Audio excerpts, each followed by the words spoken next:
Amis téléspectateurs, tout le plaisir est pour nous de vous retrouver encore une fois de plus dans le cadre de votre émission Expertise scientifique qui reçoit une fois de plus aujourd'hui le professeur Ekina Bongongo, professeur PhD, économiste, expert en joint venture, avec qui nous allons parler bien évidemment de la joint venture et aussi de l'actualité sur le code minier et tout ce que nous avons comme performance au niveau du gouvernement de la République démocratique du Congo. Professeur John Ekina Bongongo, bonjour. Bonjour, monsieur le journaliste. Une fois de plus, nous vous avons comme invité dans notre émission, puisque nous devons le dire, ce n'est pas la toute première fois que vous passez à cette émission. Donc, c'est la 3e ou 4e fois que vous êtes avec nous pour parler de la joint venture. Vous avez publié un livre sur la relance des industries industrialisantes par la formule joint venture. Pour ceux-là qui n'ont pas pu nous suivre dans les différents numéros de notre émission, qu'est-ce que vous pouvez leur dire en rapport avec la joint venture? Encore une fois, merci, monsieur le journaliste, pour cette question. Comme vous venez de le dire, c'est la 3e fois que vous me recevez dans votre émission qui est de nature éminemment scientifique. Monsieur le journaliste, je certifie avec assurance que les différents personnages que vous recevez dans cette émission font des analyses pointues et apportent des contributions avérées pour l'amélioration de certaines structures étatiques ou privées de notre pays et aussi des services ou des secteurs de l'économie nationale. Pour cela, je demande à ce que ces contributions et analyses soient implémentées pour le bon fonctionnement de la République. Pour ce qui est de la joint venture, j'ai publié cet ouvrage en 2015 aux éditions universitaires européennes d'Allemagne. Et dans cet ouvrage, j'ai tout simplement retracé le fonctionnement de partenariats conclus dans notre pays avec notamment la GECAMINE. Ces partenariats avaient comme objectif la relance de cette industrie qui était restée longtemps en veilleuse. Mais après avoir scruté les choses avec l'œil des chercheurs et d'enseignants, on a constaté que ces partenariats, appelés communément joint venture, n'étaient pas bien signés dans le sens qu'on a remarqué trop d'abus du point de vue de certains éléments comme les déséquilibres entre les partenaires locaux, les partenaires étrangers. Professeur, là-dessus, nous allons y arriver par rapport à ce que vous avez constaté. Mais de prime abord, nous voudrions à ce que vous puissiez expliquer à nos téléspectateurs la joint venture, c'est quoi au juste? Voilà. Merci pour la question. La joint venture est un partenariat.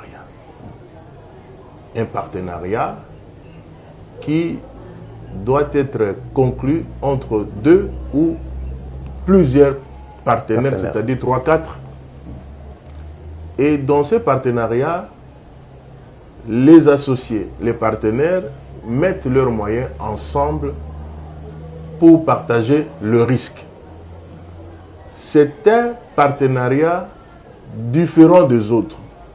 Parce que ici, l'entreprise qui est créée va fonctionner de façon autonome.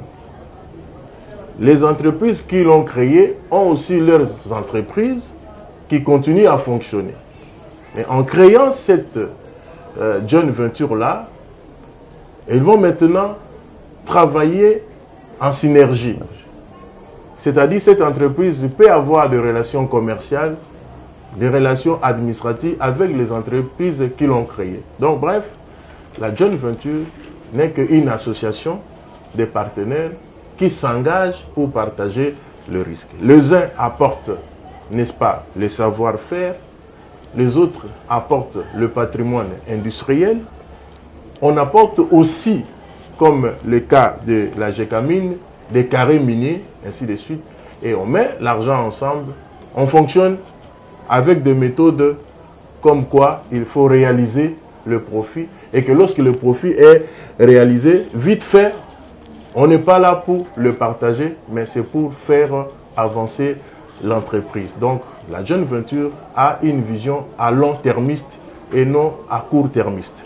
Donc, la joint venture permet à ce qu'on ait la relance des industries industrialisantes. Bien sûr. Comment expliquez-vous cela? Parce que l'entreprise comme la GECAMINE était arrivée dans une situation d'arrêt. L'entreprise, la GECAMINE, n'exploitait plus, n'est-ce pas, du point de vue industriel. Et il fallait maintenant trouver des moyens pour relancer. L'État a essayé de le faire avec ses propres moyens, mais n'a pas pu.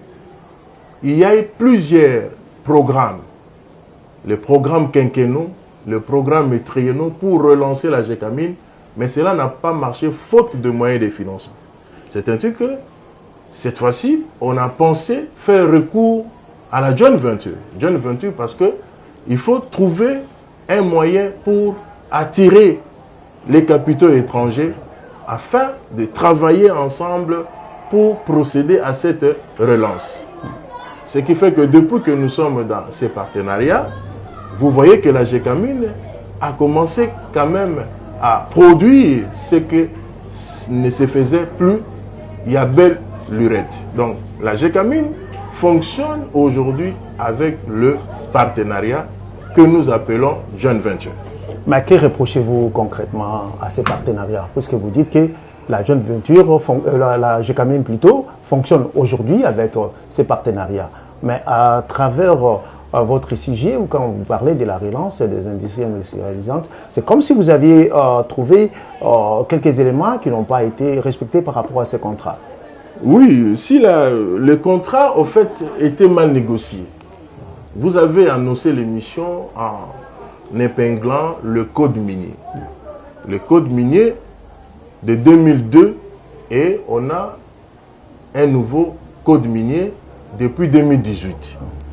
Si vous voyez très bien, le soubassement de la joint venture était le fait du code minier. Le code minier avait mis un cadre juridique pour assurer l'attrait des investisseurs étrangers. Et dans ces codes miniers, on a remarqué des déséquilibres criants. Je vous prends un exemple. Le pas de porte, le royalty, le redevance, si je ne peux prendre que le redevance, cela a été fixé à 2%. Donc, si vous réalisez les activités industrielles au niveau de la GECAMINE, dans ces mining-là, vous ne pouvez payer que 2% de chiffre d'affaires. Et cela a un peu pénalisé, n'est-ce pas, le fonctionnement de la joint venture. Il y a eu aussi d'autres mots qui rongent. C'est par exemple le pas des portes. Les pas des portes, ce sont des sommes qu'on paye lorsqu'on veut entrer dans une activité minière et autres. Mais le pas de porte là n'était pas signalé au départ. On a fonctionné comme ça. C'est plus tard qu'on a découvert qu'il fallait payer le pas de porte. Même alors, ces pas de porte ne pas payer en bonne et due forme. Donc, un contrat totalement penché d'un seul côté, c'est-à-dire favoriser les investisseurs étrangers au détriment des partenaires locaux. Manque de transparence. vous allez voir que pour commencer une joint venture, on demande à ce qu'il y ait les études de faisabilité. Mais on a constaté que certains joint ventures ont fonctionné sans pour autant réaliser cette étude. Or, dans cette étape-là d'étude de faisabilité, on décrit tout, les différentes parts, ce qu'on va gagner, ce qu'on va céder, ainsi de suite. Donc, nous étions totalement mal partis avec cet ancien code minier qu'on a tant décrié. Et vous avez vu qu'à la fin de 2018, on a mis en place un nouveau code minier qui a essayé un peu de corriger, n'est-ce pas, les dérives totalitaires qu'on a constatées dans ces secteurs. Mais puisque vous parlez de ces dérives totalitaires dans ces secteurs, quand les politiques prennent des décisions, par exemple, de pouvoir faire appel à des partenaires internationaux pour relancer nos industries, est-ce que vous, les scientifiques, vous êtes consultés? Bon, normalement, les scientifiques au Congo ne sont pas considérés, ne sont pas intéressés lorsque on prend de telles décisions. Parce qu'il y a des cabinets d'études, il y a des chercheurs indépendants. Mais souvent, le tout se fait au niveau de l'administration, au niveau du gouvernement. Les gens qui sont au gouvernement vont signer ce genre de partenariat. C'est un peu la configuration de choses dans ces secteurs. Je parle de manière tout à fait légale, officielle, où il y a un appel d'offres. On fait appel à qui? Aux spécialistes des joint ventures. Et ils sont nombreux pour que nous puissions mettre la main dans la pâte. Et je parie que ce sont des choses qu'on doit nécessairement corriger. Parce que si nous entrons en joint venture, il doit y avoir la prospection, l'exploration. Vous allez voir qu'il n'y a que les partenaires étrangers qui le font. Et quand ils doivent le faire, il y a tout le moyen à leur disposition pour, n'est-ce pas, donner des valeurs qui ne nous arrangent pas. C'est-à-dire, au lieu de mettre des valeurs réelles, on essaye d'évaluer, on essaye de présenter les chiffres qui ne nous profitent pas. Or, dans ces pays, il y a des facultés, des facultés de polytechnique où on forme des ingénieurs de mines, où on forme des métallurgistes. Alors, moi, j'aurais aimé que, de manière tout à fait officielle, une part importante soit réservée, n'est-ce pas, aux scientifiques, lorsque on est en train de signer des contrats de grande envergure, tels que la joint venture. Mais puisque vous avez parlé de la réforme du code minier en 2018, mais votre ouvrage date de 2015. Et pendant le vernissage de votre ouvrage, nous avons vu la présence de politiques. Nous avons vu la présence de Jean-Lucien Boussa, qui est aujourd'hui ministre. Nous avons vu le professeur Bahatibou Kwebo, qui est le président du Sénat, et autres, le professeur Bongongo. Est-ce que vous n'avez pas eu le temps de pouvoir contacter ces politiques afin que vous soyez aussi impliqués dans ce travail-là? Voilà. Les personnages que vous venez de citer, ce sont des éminents. Ce sont de grands professeurs. Et si vous avez entendu leur prise de parole, tour à tour, ils ont déclaré, ils ont allégué que cet ouvrage était un ouvrage qui avait une importance, c'est-à-dire haute portée scientifique. Et ils ont même recommandé que le gouvernement pouvait en faire usage, dans la mesure du possible. Et depuis lors, je remarque que de temps en temps, on commence à utiliser les termes joint venture le terme gagnant-gagnant, avec un peu de précision, c'est grâce à cet ouvrage. Je dois dire que dans les discours de certains politiques, on sent aussi, n'est-ce pas, l'utilisation de ces concepts-là. Mais cela n'est pas suffisant. Il faudrait que nous puissions arriver à être invités, même pour communiquer, donner l'information, des ateliers scientifiques, pour que nous puissions apporter notre pierre dans la contribution de cet édifice. Vous allez voir que je suis dans les ambassades. J'ai été à l'Institut français pour animer une conférence sur la joint venture. Vous étiez là en tant que journaliste. J'ai été invité aussi au Centre culturel Congo-Japon pour faire la même chose. À présent, je suis au Centre culturel américain pour donner la formation sur la joint venture et l'entrepreneuriat. De façon officielle, je l'ai fait une fois, mais on a préféré encore faire recours à moi et je suis en train de le faire. Si je ne peux citer que ces trois structures de très haute portée internationale, vous allez voir que ces ambassades s'intéressent à la joint venture. Et quand on m'invite là, on a besoin que la joint venture soit vulgarisée dans notre pays.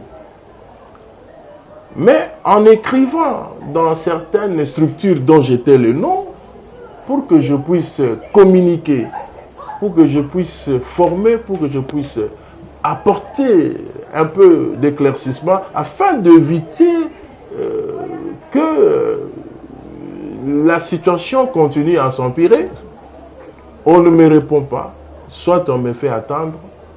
C'est un peu notre pays, mais nous ne le faisons pas pour accéder soit à un poste, mais nous le faisons parce que l'université a aussi un caractère sociétal.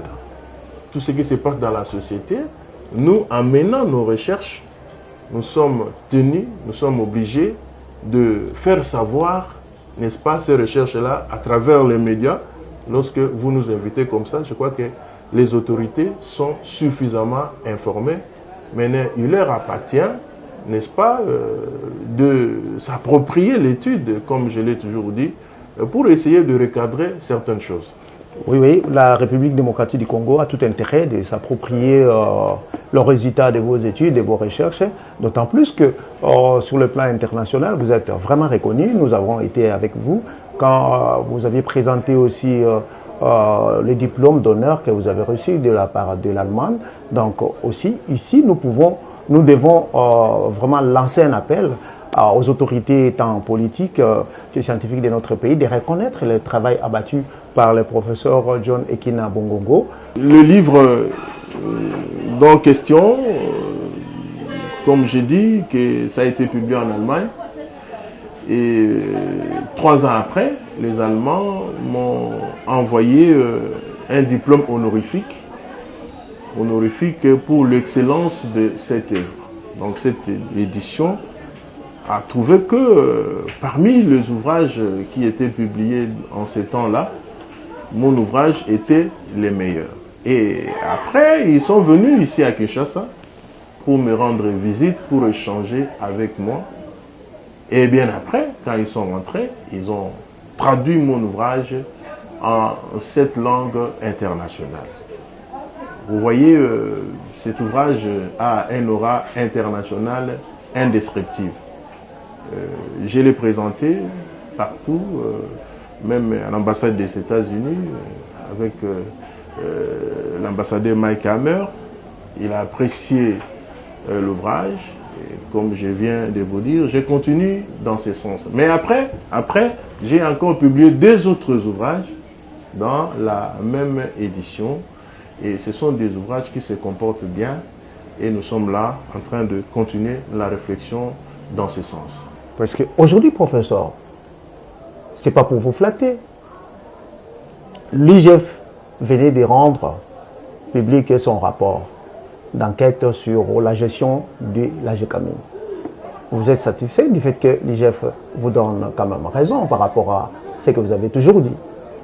Oh, je ne m'attendais pas à cette question. Je dois dire ceci pour l'IGF. D'abord, j'ai du respect envers Jules Alinghetti, qui dirige cette institution, l'inspecteur général de son État, parce que c'est un aîné scientifique. Il a fini à l'université. Moi, je n'étais pas encore étudiant, mais je le sens. Je sens sa manière de fonctionner. Et j'ai des souvenirs de certains professeurs. Quand ils nous enseignaient, ils nous demandaient d'être rigoureux, comme qui dirait, sentinelle de la République. Ça, ce sont de fleurs. Maintenant, l'IGF est dans la logique de la volonté du chef de l'État. Je crois qu'on doit se comprendre. La mission de l'IGF, sa manière de fonctionner, c'est vraiment la vision du chef de l'État. Et cette vision se résume à la lutte contre la corruption, le détournement des deniers publics. Il y a aussi d'autres mots qui rongent le népotisme afin de permettre à l'État d'avoir les moyens de son fonctionnement. Et l'IGF, depuis il y a peu, a commencé à, n'est-ce pas, entreprendre ses activités en rapport avec le déploiement de ses agents sur le terrain pour essayer d'abord de s'enquérir de la situation.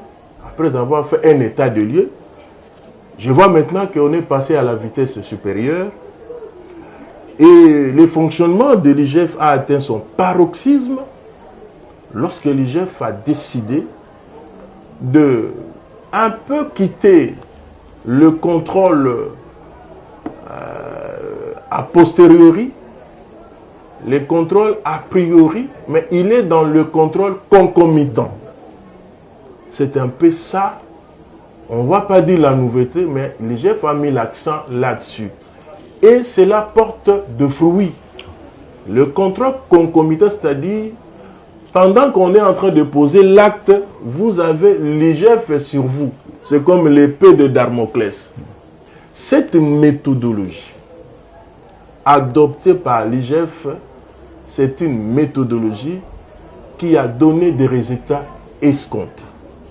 Je sais qu'il y a des gens qui sont en train de décrier cette façon de choses, mais on doit un peu lire les textes qui créent l'IGF. On doit voir que l'IGF est sur ces trois champs-là. Contrôle a priori, c'est-à-dire avant toute chose, l'IGF passe pour placer le verrou. Il place le verrou. Et puis, le contrôle concomitant, l'IGF est là pour desserrer le verrou, voir ce qui se passe, contrôler et loger un peu dans l'esprit des gens qui travaillent, l'esprit du contrôle. Parce qu'on ne doit pas oublier, dans une action managériale, il y a la planification, il y a l'organisation, il y a la coordination et en fin de compte, il y a le contrôle. Et les gens, quand on parle du contrôle, et cela n'arrange pas. Mais on doit savoir qu'une action de gestion se termine toujours par les contrôles. Et ce contrôle est un contrôle qui peut arriver de façon sporadique, un contrôle qui ne peut pas être annoncé, un contrôle qui arrive à tout moment. C'est ce que l'IGF est en train de faire. Dans tous les sens, l'IGF est sur la ligne droite. On est en train de décrire le fait que, bon, il essaye de trop médiatiser, mais c'est parce que le mal était trop profond. Oui. Ça, c'est un élément de dissuasion. Et là aussi, nous pouvons encore ajouter pour dire que par rapport aux fleurs que vous jetez à l'IGF, le travail abattu par l'inspecteur général de l'IGF, Jules Aningueti, a apporté ce fruit parce qu'aujourd'hui, nous pouvons voir qu'il y a eu des réalisations par rapport aux recettes fiscales de la République avec le ministre des Finances. Donc, c'est là aussi, c'est le fruit du contrôle, le fruit de la dissuasion. Oui, bon, oh là là, vous êtes un peu dans les institutions. Oui. Bon, comme il s'agit de faits de société, Oui. on doit quand même en parler. Les ministres des Finances, Nicolas Kazadi, nous avons suivi un peu son bravoure, la manière dont il est en train de piloter ces ministères-là. Et ce qui m'a intéressé, c'est le super profit. Quand je fais mes analyses, j'ai toujours évoqué les super profits. Parce que les super profits, c'est l'une des dispositions du code minier, les codes miniers révisés, les codes miniers actuels. Parce que l'ancien code minier, on ne parlait pas de super profit. Et super profit, c'est lorsque vous allez au-delà de ce qui a été prévu. Il y a un seuil de bénéfices. Lorsque vous excédez ce seuil-là, l'écart doit être fiscalisé. Et cela, c'est de l'ordre de 50%. Alors, comment on arrive à cet impôt-là, super profit? Au niveau international, il y a l'évolution des cours de nos matières. Et lorsque cela nous est favorable, parce qu'en économie, on dit que nous sommes des économies comme on appelle price taker, c'est-à-dire que nous prenons le prix tel que cela se présente sur le marché. Tandis que les grandes, disons, nations sont considérées comme des price makers. Mais les cours des matières, lorsque ça évolue dans le sens de l'augmentation, augmentation en exponentielle, comme nous constatons maintenant, cela crée des profits supplétifs. Maintenant, le législateur a trouvé que non, il faut demander à ce que lorsqu'on va au-delà d'un certain seuil, qu'on puisse payer le super profit. Et vous avez vu qu'il faut recouvrir au moins 870 millions, je peux même arrondir, 880 millions de dollars américains pour le super profit. Quand nous étions en train d'expliquer à la télévision, il faut faire très attention, parce qu'on a sonné un peu, disons, on a essayé d'alerter l'opinion que non, attention, les super profits doivent être payés dans la mesure où le comportement de nos matières premières à l'étranger était devenu alléchant. Et je crois que ce qu'on est en train de faire, ça corrobore avec ce que nous avons dit, et ça ne peut que me réjouir. Allez dans ce sens-là, écoutez ce que les scientifiques font, parce que bientôt, on va encore publier des ouvrages de grande envergure, où nous allons essayer de retracer certaines choses au regard de ce que nous faisons comme recherche. Et cela, ce sera toujours dans la continuité de la jeune venture. Oui, la jeune venture est considérée aujourd'hui comme incontournable dans ce que nous sommes en train de faire. Nul ne peut s'en passer.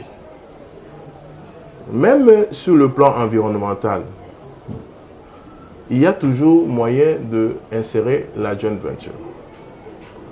Lorsque, au niveau de la COP 26, on a évoqué les dispositions de notre pays qui avait une forêt, deuxième au monde, qui a un environnement qui pouvait naturellement recevoir des rétributions par le fait que nous conservons cet environnement. Il faut tisser maintenant des partenariats avec la communauté internationale pour que nous puissions entrer dans l'orbite de partenariats gagnant-gagnant. Donc, dans tous les secteurs, même dans les secteurs sociaux, dans tous les secteurs, la jeune venture doit, n'est-ce pas, être une sorte de référentiel pour permettre au pays d'avoir les moyens. Et une fois si ces moyens sont bien gérés, je crois que nous allons, comme je l'ai toujours dit, chercher à quitter l'ornière et pour se placer autour du soleil, là où les choses brillent, et avec cette brillance, nous allons connaître un épanouissement. Oui, monsieur le professeur, nous disions qu'aujourd'hui, à travers la République démocratique du Congo, nous voyons, tout le monde parle du partenariat gagnant-gagnant dans tous les secteurs. Les professeurs d'université, sur le plan social, sur le plan économique, sur le plan scientifique, tout le monde parle de partenariat gagnant-gagnant. Est-ce aujourd'hui, vous qui êtes un expert de la jeune venture, vous pouvez certifier qu'en appliquant la jeune venture dans tous les secteurs, notre pays pourra réellement décoller? Bon, je l'ai toujours dit, hein, je fais un tour d'horizon lorsque je commençais les recherches. La jeune venture s'applique partout. La jeune venture a une dimension interplanétaire. Parce que, si vous voyez les États-Unis d'Amérique, ils fonctionnent avec la jeune venture. D'ailleurs, l'ouvrage que vous voyez, c'est de l'inspiration américaine. Il y a aussi les Anglais, parce que la jeune venture est quand même une affaire de l'Écosse. Et les gens disent quand même que c'est l'Angleterre qui est là. Vous allez voir qu'il y a un lien de causalité entre les deux pays. Il y a aussi la France qui a sa vision sur la jeune venture. La Belgique que vous voyez là,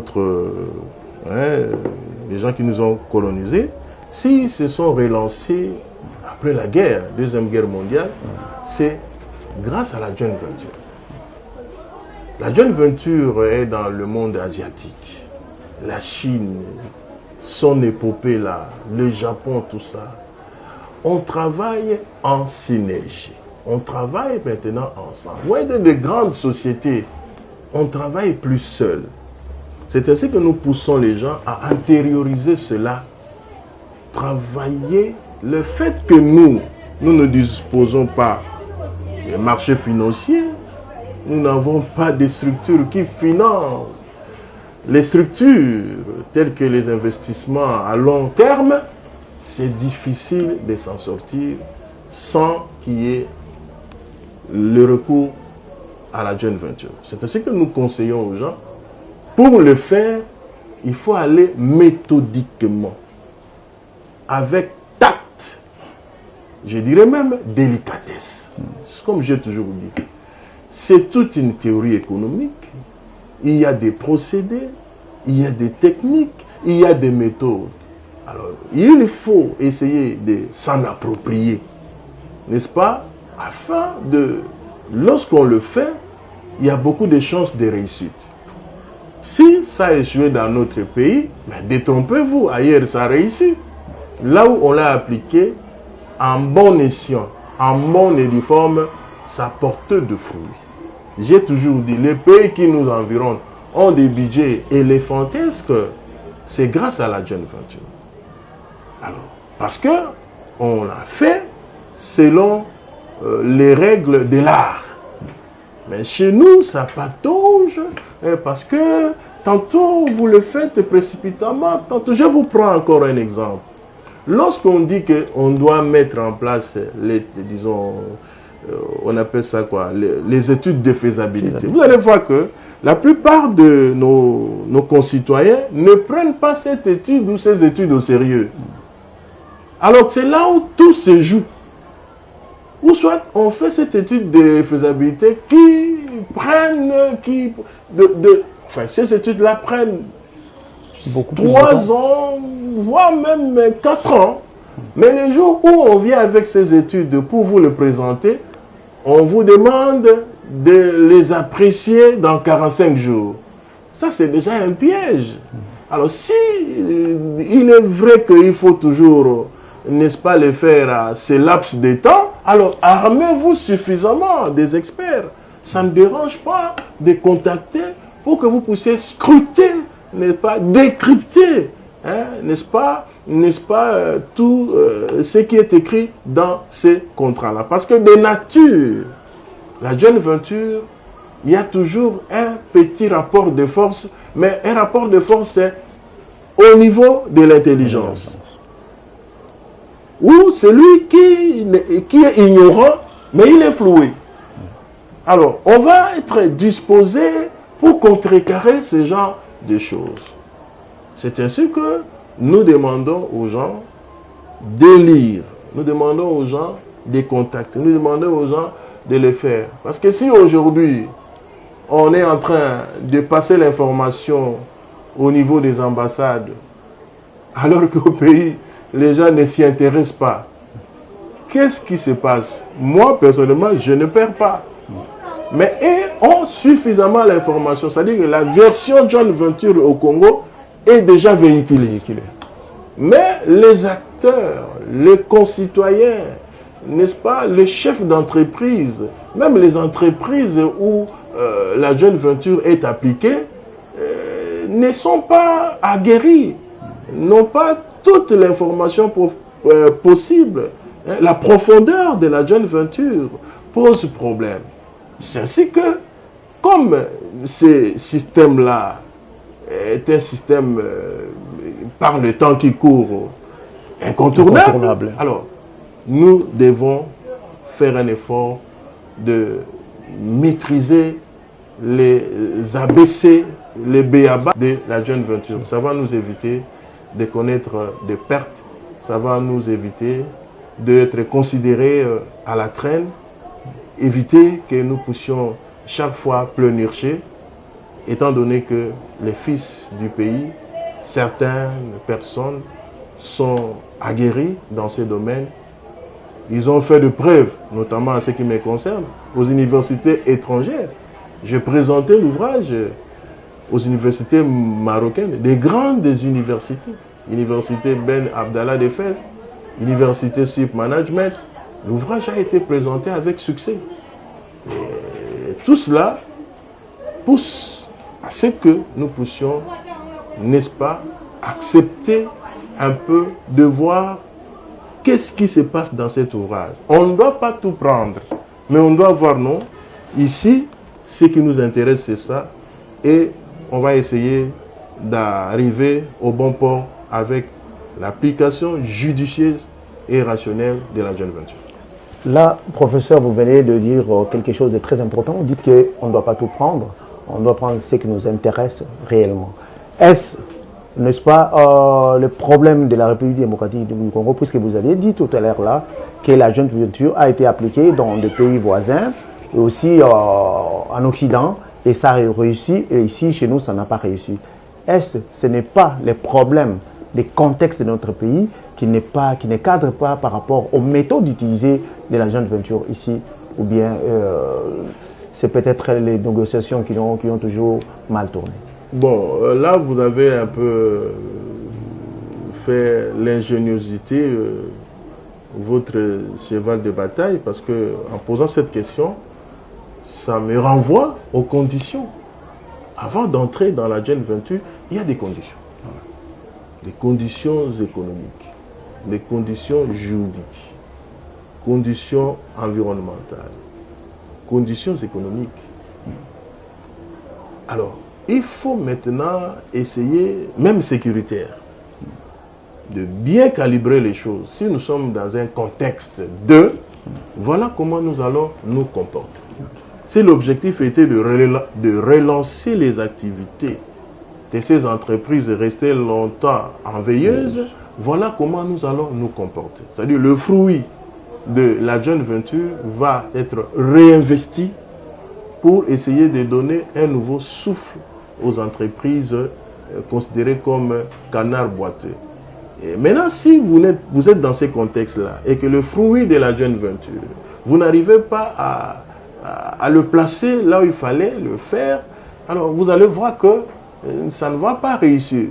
Signer des contrats de joint venture est une chose, Mais les retombées des jeunes ventures, qu'est-ce qu'on en fait? C'est justement ça le problème. Vous avez suivi de grandes personnalités de ces secteurs passer à la télé pour dénoncer qu'il ne fallait pas signer ce genre de contrat. Donc il a déclaré vraiment qu'ils ont été floués. Ils ont été floués comment? Parce qu'il n'y avait pas vraiment des gens qui pouvaient faire face, n'est-ce pas, à ces partenaires quand ils sont venus pour dire que non, voilà, vous donnez-nous les mines en contrepartie, tout ça, parce que tout à leur niveau va dans le sens de chercher à faire entrer la distraction. Alors si vous êtes distrait ou devant les sommes faramineuses, si vous tremblez, il y a des dispositions dans les contrats qui peuvent, n'est-ce pas, faire en sorte que vous ne puissiez pas bénéficier réellement. C'est ainsi que de grands juristes, de professeurs d'université, de la même manière qu'on fait avec, on a fait avec la Constitution, réunir les forces et les intelligences. Et c'est ainsi que je fais une proposition, projet de loi sur la jeune venture. Parce que comment vous voulez utiliser un concept pareil qui brasse des milliards, mais il n'y a pas un cadre juridique. Un cadre juridique pour essayer de faire fonctionner en toute quiétude, en toute certitude, la jeune venture. Là où la jeune venture est née, c'est sous forme d'une loi. Et il y a eu des réformes à travers le monde. Jusqu'à aujourd'hui, on ne fait que peaufiner cette loi pour l'adapter, pour l'implémenter, n'est-ce pas, aux réalités du moment. C'est ce qu'on est en train de vouloir proposer. J'espère que ça va se passer comme ça. Il y a aussi, comment dirais-je, le contrat type. Il y a un contrat type de joint venture. Parce que si vous voyez bien, dans chaque société, il y a son modèle de contrat. Alors on ne sait pas coordonner les choses. Il y a des ministères appropriés qui peuvent quand même faire en sorte qu'un modèle type de contrat soit proposé. Tout le monde doit suivre. J'ai aussi proposé, n'est-ce pas, un observatoire. Le président de la République doit avoir un œil.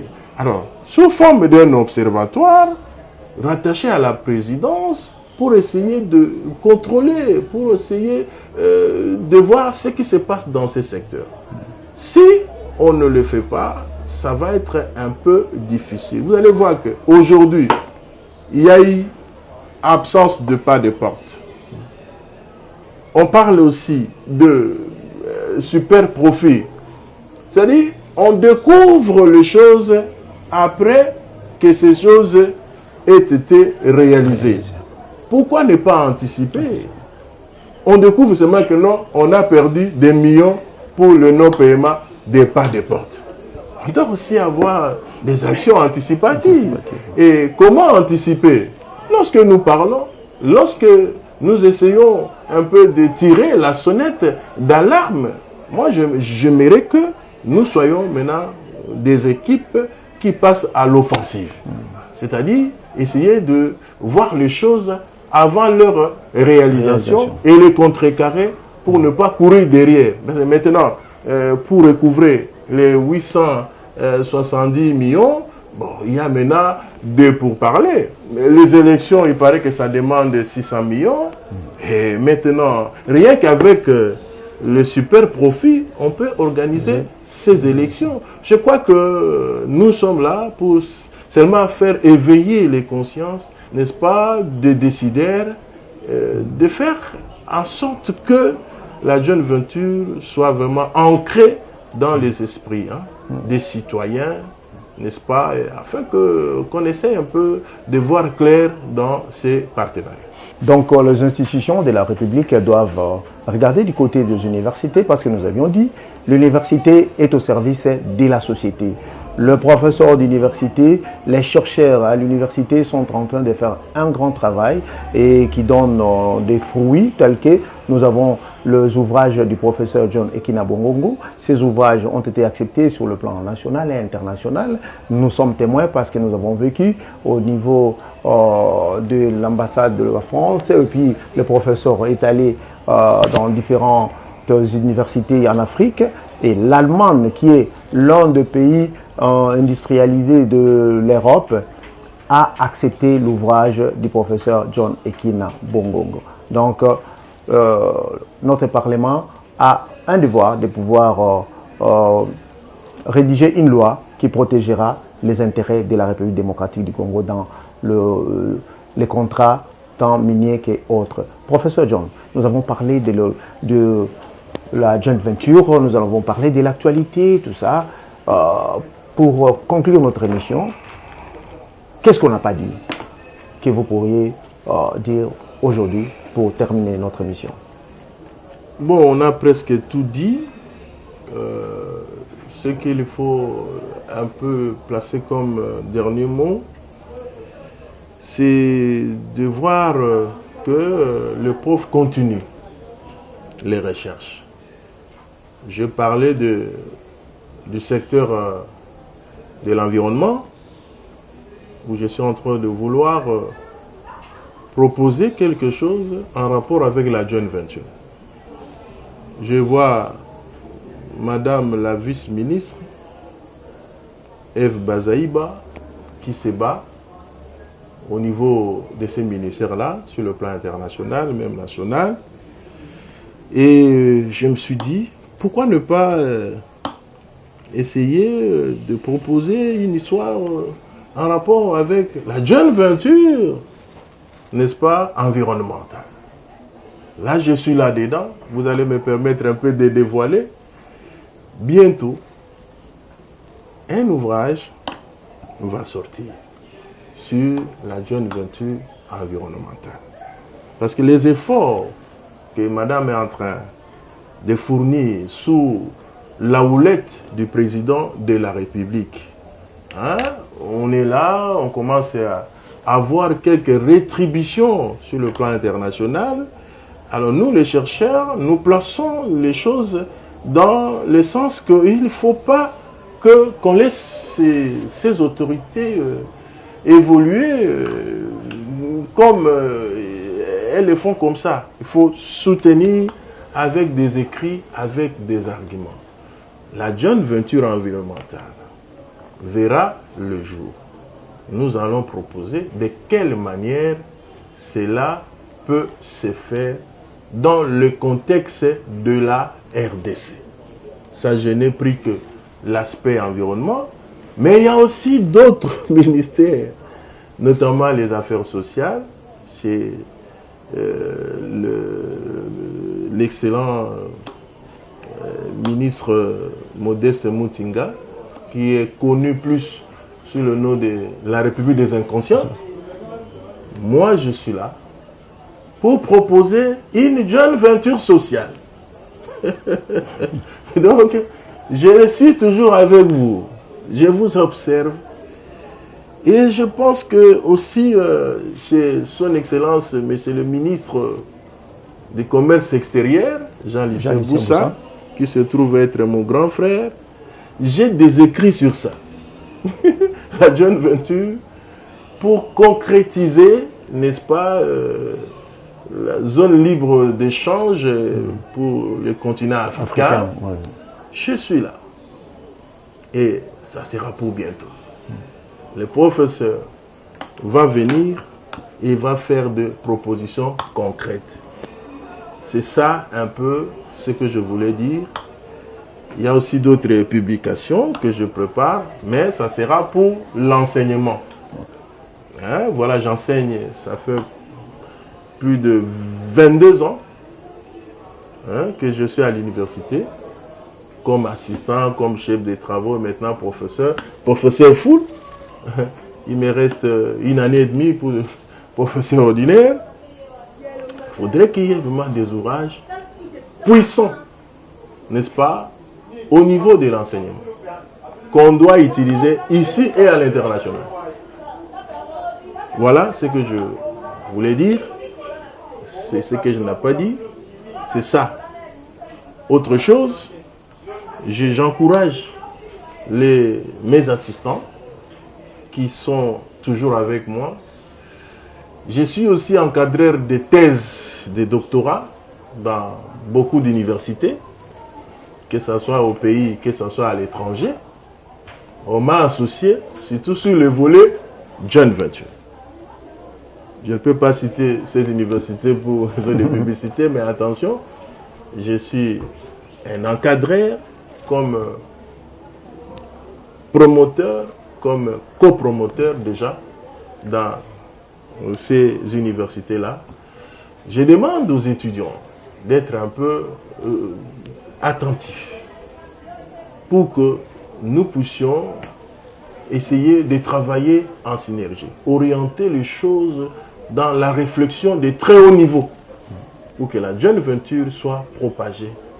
Parce que, à mon sens, c'est notre seule voie de sortie, comme on dit en latin, modus vivendi. Merci, professeur, pour votre prestation brillante dans cette émission Expertise scientifique. Aujourd'hui, nous avons parlé encore une fois de plus de la joint venture. La joint venture qui est devenue incontournable pour réussir les contrats sur tous les plans. Aujourd'hui, vous avez suivi, vous avez compris que le professeur a parlé de la joint venture sur le plan social, sur le plan environnemental. Donc, on peut retrouver la joint venture sur tout le plan, dans tous les domaines. Donc, nous lançons encore une fois de plus un appel aux autorités de pouvoir regarder de ces côtés-là, doter notre pays d'une loi qui va sécuriser les différents contrats que nous avons dans notre pays, parce que notre pays a beaucoup perdu par rapport aux contrats léonais. Nous fixons rendez-vous dans un prochain numéro. Au revoir.